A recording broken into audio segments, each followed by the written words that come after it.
Shalom and welcome to 2 Minutes of Torah. This year is entitled Daf Yomi Yevamot 88a Aleph Part 2.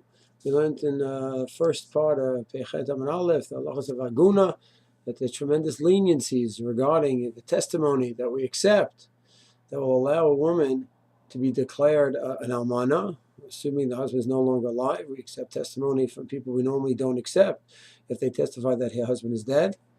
And therefore, she can remarry now without having to be an Aguna where she's stuck for the rest of her life. Now, do not need to aid them.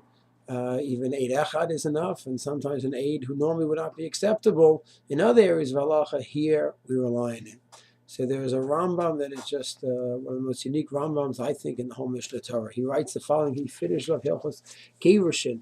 This is the last halacha. Ha-yikshev shetir chachamim ha'er v'chamur be'etot isha or evet or shivcha or goya mesiach fituma. Don't be surprised and don't wonder the fact that the Torah, when it comes to releasing an eshet ish, we're talking about courage, we're talking about mamzer, the worst possibility surim here. And we matir her based on testimony that normally would never be acceptable. Don't be surprised. Aid mi pied.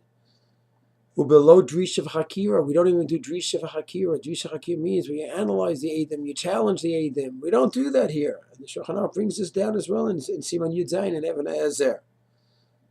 Why? And now the Rambam's reasoning is astounding. And why? Lo mi the Torah. Why are we normally so careful about the Eidot? Why? Something where you don't know. Without the Eidim, you just won't find out what is going on. Okay, so this person killed that person. Without the Eidim, you don't know. You know the person's dead, you don't know who killed him. So you need Eidim. Without that, you won't know.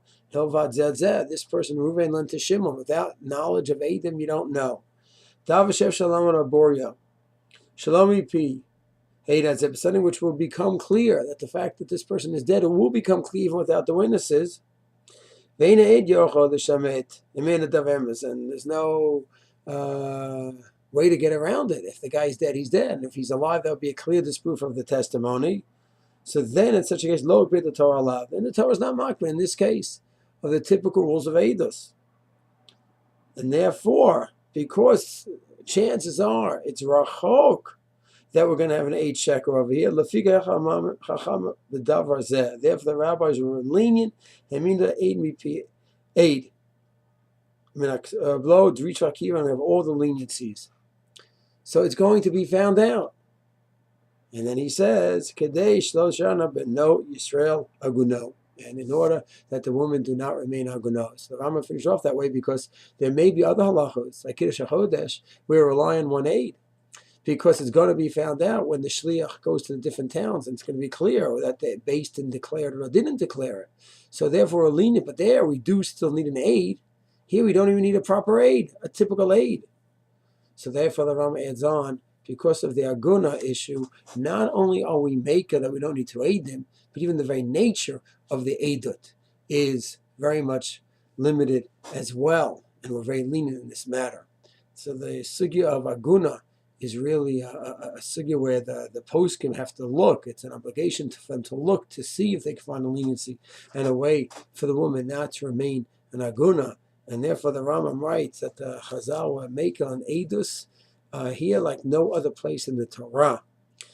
Shalom.